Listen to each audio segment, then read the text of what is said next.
잊혀진 상자의 초대.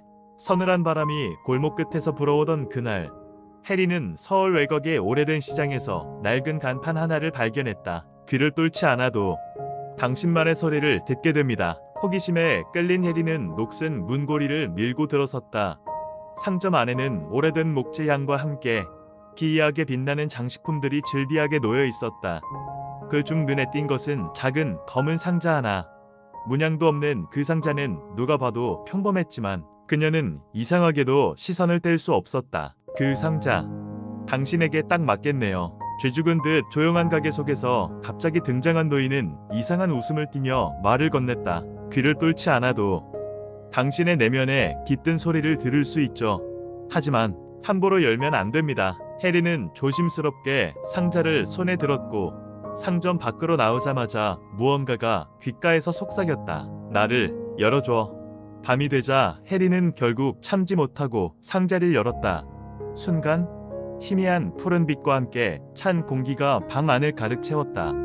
상자 안에는 한 쌍의 은빛 귀걸이와 작은 쪽지가 있었다. 귀를 뚫지 않아도 당신은 들을 수 있다. 단 3번 이상 착용하지 말 것. 그녀는 호기심을 이기지 못하고 귀걸이를 귀에 가져갔고 그 순간 귀에 구멍이 뚫린 듯한 환청과 함께 누군가의 목소리가 또렷이 들렸다. 해린, 드디어 널 찾았구나. 그 목소리는 분명 죽은 언니 수빈의 목소리였다. 죽은 언니의 속삭임. 귀걸이를 착용한 그 순간부터 해린의 일상은 변하기 시작했다. 평소처럼 출근길에 나섰을 뿐인데 지나가는 사람들의 속내가 마치 속삭이듯 그녀의 귀에 들려왔다. 오늘도 지각이야. 이직할까? 쟤는 왜 맨날 나만 쳐다보는 거야? 나 오늘로 끝내야겠지. 처음엔 환청이라 생각했지만 대화의 내용은 현실과 정확히 일치했다. 그리고 그날 밤 다시금 들려온 죽은 언니 수빈의 목소리. 혜린아, 이제야 연결됐어. 이건 단순한 귀걸이가 아니야. 귀 없는 자들의 문을 연 거야. 깜짝 놀란 해리는 거실 조명을 모두 켰지만 방 안은 여전히 싸늘했다. 목소리는 계속되었다. 나도 그 귀걸이를 썼었어. 내가 태어나기 전이야. 3번을 넘기지 말란 경고. 난 어겼어. 네가 나를 마지막 본 날 기억나지? 해리는 어릴 적 기억을 떠올렸다. 언니가 실종된 날 비가 억수같이 쏟아졌고 언니는 아무 말 없이 검은 상자를 들고 집을 나섰다. 그리고 다시는 돌아오지 않았다. 그때 엄마가 말했었다. 그건 절대 건드리지 말았어야 했어. 하지만 해리는 이제야 퍼즐이 맞춰진다는 걸 느꼈다. 수빈의 실종, 검은 상자, 그리고 이 귀걸이. 언니는 단순히 사라진 것이 아니라 이 귀걸이로 인해 다른 세계에 끌려간 것이었다. 너는 아직 2번 남았어. 하지만 조심해. 이 귀걸이는 단순한 물건이 아니야.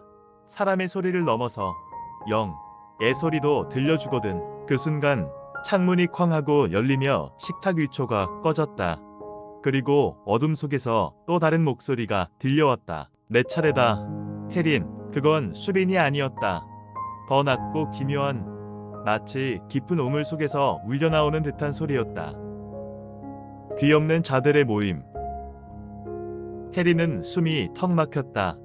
방 안을 가득 채운 정적 속에서 그 기이한 목소리는 마치 혜린을 가리키며 천천히 다가오는 기척과 함께했다. 너도 들었지? 그 목소리. 이제 되돌릴 수 없어. 수빈의 마지막 속삭임이 멈추자 거실 조명이 하나씩 꺼져갔다. 마치 무언가 보이지 않는 손이 혜린의 현실을 하나씩 끄고 있는 듯했다. 절박하게 손에 들린 귀걸이를 빼내려 했지만 귀걸이는 피부에 달라붙은 듯 떨어지지 않았다. 심장이 요동치고 눈앞이 흐려지는 가운데 갑자기 귀에 울리는 또렷한 음성. 혜린, 이대로는 안 돼. 귀 없는 자들의 문이 열리고 있어. 빨리 경계의 사람들을 찾아야 해. 경계의 사람들. 혜린은 컴퓨터를 켜고 미친 듯이 검색을 시작했다. 경계의 사람들, 귀걸이 저주, 영적 경계, 귀 없는 자들. 그리고 마침내 한 커뮤니티에서 낡은 글 하나를 발견했다. 공구로 귀걸이를 받은 사람들 중 사흘 안에 사라진 이들이 있다. 그들의 공통점은 모두 귀 없는 자들의 문을 열었다는 것.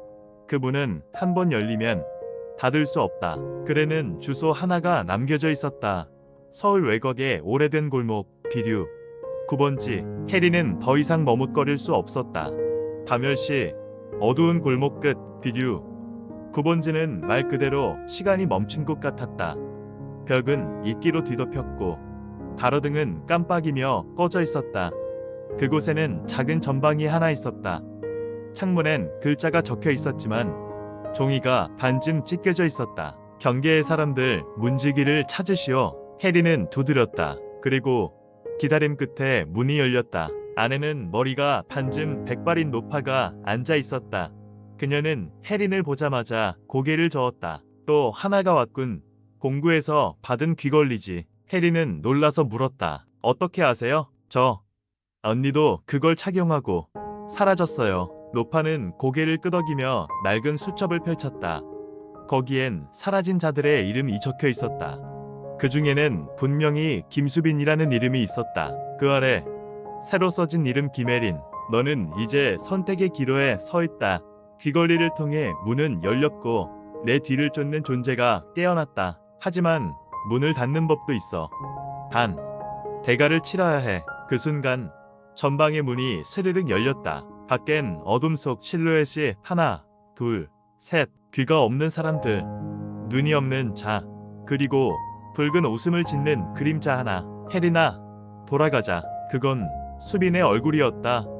하지만 눈동자는 텅 비어 있었다. 대가의 조건. 해리는 손에 쥔 귀걸이를 꽉 움켜쥐며 마주선 수빈을 바라보았다. 하지만 그 눈빛은 더 이상 인간의 것이 아니었다. 검은 안개가 수빈의 몸을 감싸고 그 뒤로는 더 많은 실루엣이 나타나고 있었다.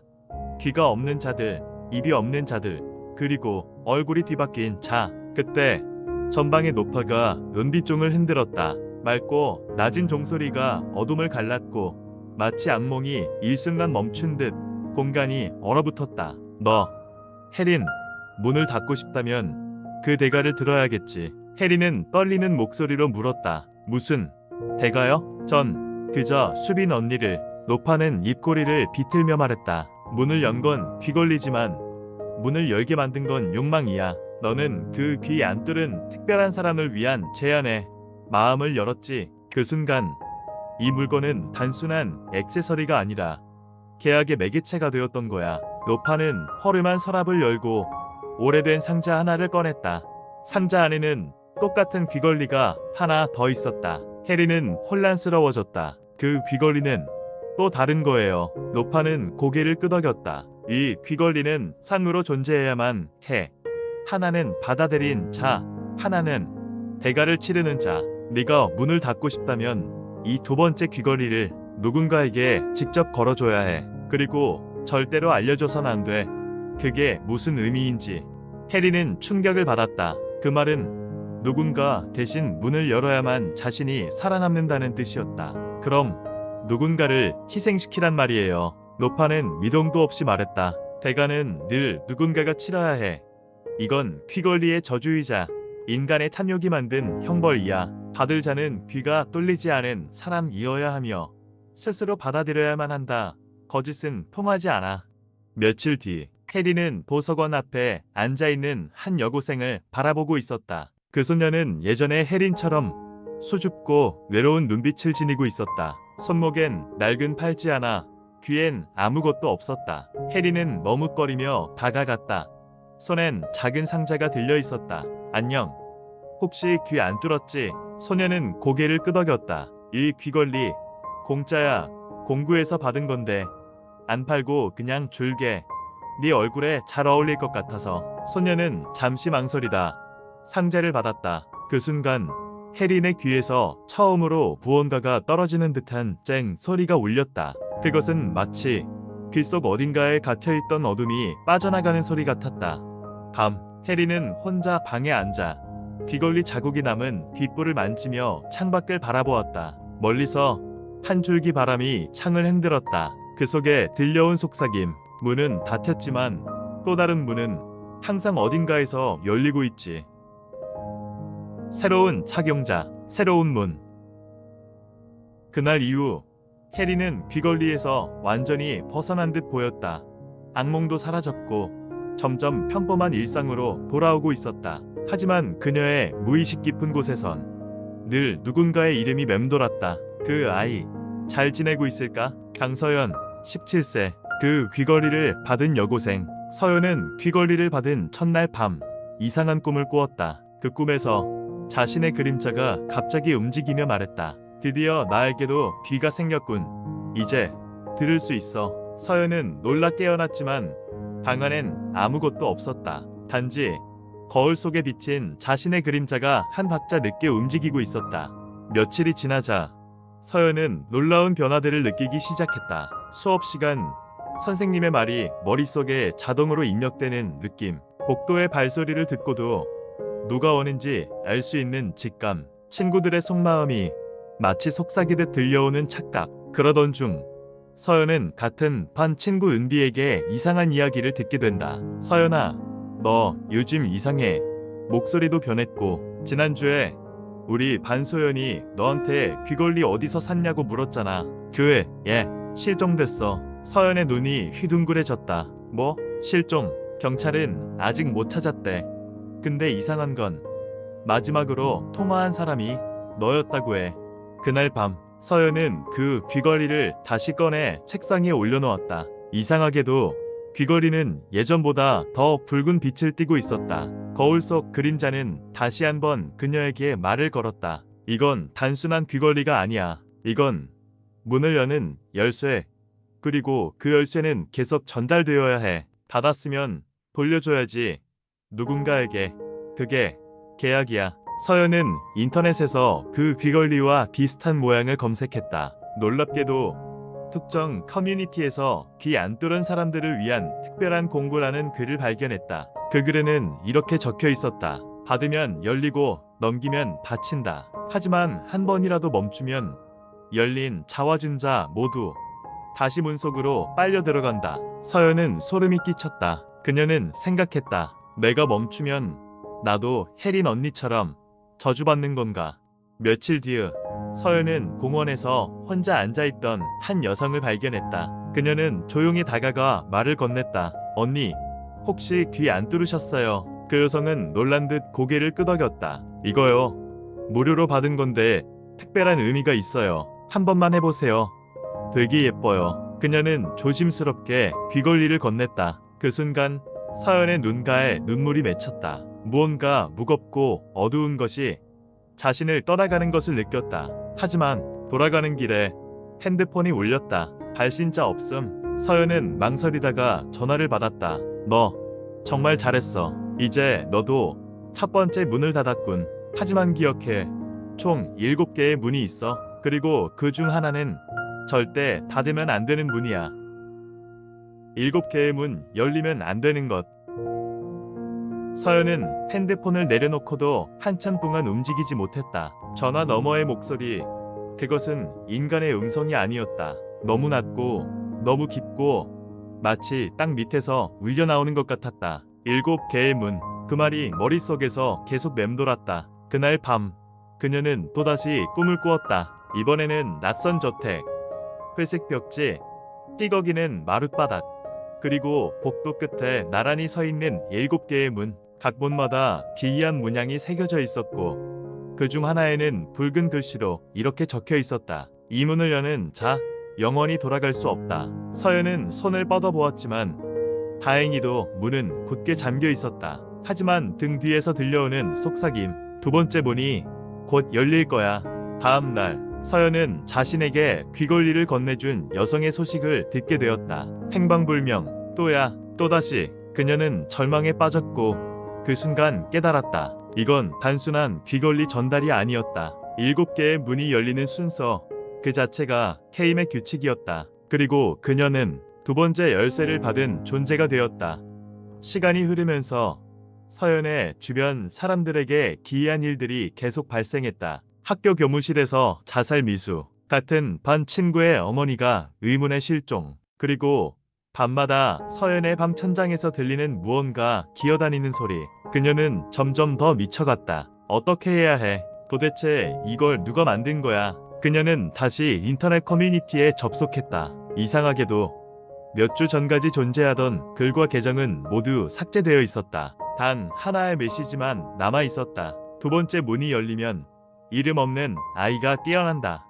이름 없는 아이란 누구인가? 서연은 오래전 뉴스를 검색했다. 그녀는 깜짝 놀랐다. 10년 전 한 미용실에서 벌어진 화재 사건.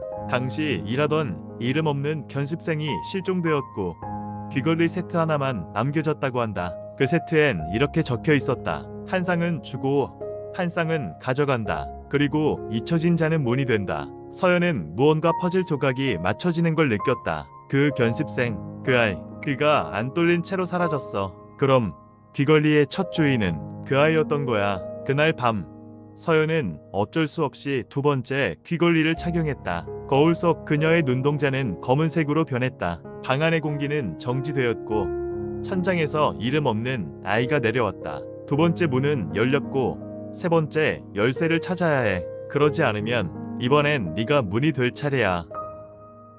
세 번째 열쇠, 돌아온 자의 경고. 서연은 더 이상 일상으로 돌아갈 수 없다는 걸 알고 있었다. 거울 속 자신의 눈은 밤마다 짙은 먹색으로 변했고 방 안의 그림자는 점점 커졌다. 귀걸이를 건 순간부터 그녀는 이 의식의 일부가 되어 있었다. 하지만 다행히도 인터넷의 어두운 구석에서 살아남은 한 메시지를 찾을 수 있었다. 3년 전 이 저주에서 살아남은 단 한 사람, 닉네임 첫눈. 그는 세 번째 열쇠의 위치를 알고 있다. 서연은 그 남자에게 DM을 보냈다. 도와주세요. 귀걸이를 받았어요. 문이 2개 열렸고 저는 세 번째 열쇠를 찾아야 해요. 몇 시간 후 짧은 답장이 왔다. 너무 늦지 않았다면 용산의 폐가로 와라. 세 번째 열쇠는 거기 있다. 그리고 조심해. 세 번째 열쇠는 물건이 아니라 사람이다. 서연은 마지막 희망을 안고 용산으로 향했다. 서울의 야경이 내려앉은 폐허 속 오래된 3층 건물이 덩그러니 서 있었다. 낡은 현관문을 열자 바닥에는 정교한 부적과 소금 그리고 검붉은 선으로 그려진 기이한 문양들이 있었다. 그곳엔 첫눈이라 불린 한 중년 남자가 기다리고 있었다. 그의 왼쪽 눈은 없었고 오른쪽 눈엔 하얀 빛이 서려 있었다. 늦지 않았군. 서연은 당장 물었다. 세 번째 열쇠가 사람이면 그게 누구예요? 그는 묵직한 한숨을 내쉬며 말했다. 나야. 나는 예전에 너처럼 세 번째 문을 마주했던 자였고 살아남은 유일한 증인이지. 그럼 그때 어떻게 살아남으셨어요? 그의 입꼬리가 비틀렸다. 세 번째 열쇠는 반드시 희생을 요구해. 네가 살기 위해선 누군가를 대신 내줘야 하지. 서연의 머릿속엔 복잡한 감정이 맴돌았다. 대신 누군가를. 그녀는 가족, 친구, 그리고 아무 잘못 없는 사람들의 얼굴이 떠올랐다. 그래서 당신은 누굴? 그는 말없이 바닥에 있는 사진 한 장을 꺼냈다. 거기엔 귀가 뚫리지 않은 한 아재의 얼굴이 담겨 있었다. 그리고 아이의 뒤편 7번째 문이 어렴풋이 열리고 있었다. 난 동생을 내줬지. 그래서 이렇게 살아남았지만 매일 밤 그 아이의 울음소리가 들려. 나는 결코 자유롭지 못해. 그 순간 건물 전체가 진동했다. 문이 또 하나 열리고 있었다. 첫눈은 서연을 바라보며 비명을 질렀다. 도망쳐. 내가 여기에 더 머물면 네가 열쇠가 된다. 이번엔 그들이 먼저 선택할지도 몰라. 서연은 그 말을 듣자마자 허겁지겁 계단을 뛰어내려왔다. 바깥 세상은 정지된 듯 조용했고 폐가는 점점 검은 안개에 잠식되고 있었다. 그녀는 뒤를 돌아봤다. 그 남자는 사라졌고 그 자리에 남은 건 세 번째 귀걸이 한 쌍. 그녀는 망설임 없이 그것을 손에 쥐었다. 끝을 봐야겠어. 이 악몽은 내가 끝낸다. 마지막 선택. 열려버린 문. 서연은 세 번째 귀걸이를 손에 쥔 채 폐가를 빠져나왔다. 하지만 이상했다. 거리는 여전히 고요했고 사람들의 얼굴은 어딘가 낯설었다. 아니, 익숙한 듯 낯선 느낌. 그녀가 지나칠 때마다 사람들은 그녀를 피하거나 시선을 돌렸다. 그들의 귀를 유심히 바라보자 전부 뚫려 있었다. 아니, 더 정확히는 귀가 없었다. 서연은 느꼈다. 나는 아직 현실로 돌아오지 못했어.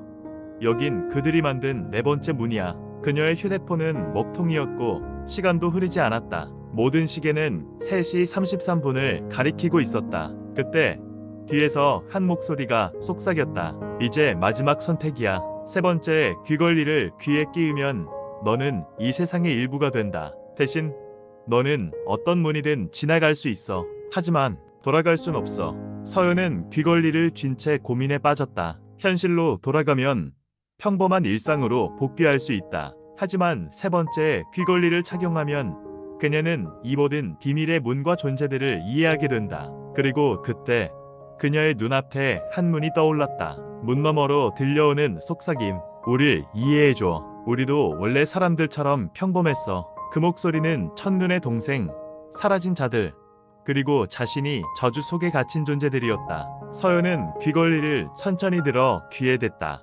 바늘처럼 예리한 고리가 귓불을 찔렀고 따뜻한 피가 한 줄기 흘러내렸다. 그 순간 그녀의 눈동자가 새까매졌고 시간은 다시 흐르기 시작했다. 그녀는 모든 것을 봤다. 귀걸이의 탄생부터 저주받은 문들의 기원, 그리고 이 모든 걸 설계한 존재를. 그 존재는 이오스이스, 귀한 뚫은 이들을 위한 초대장을 만든 자이자 세상과 어둠 사이의 균형을 지키는 수호자였다.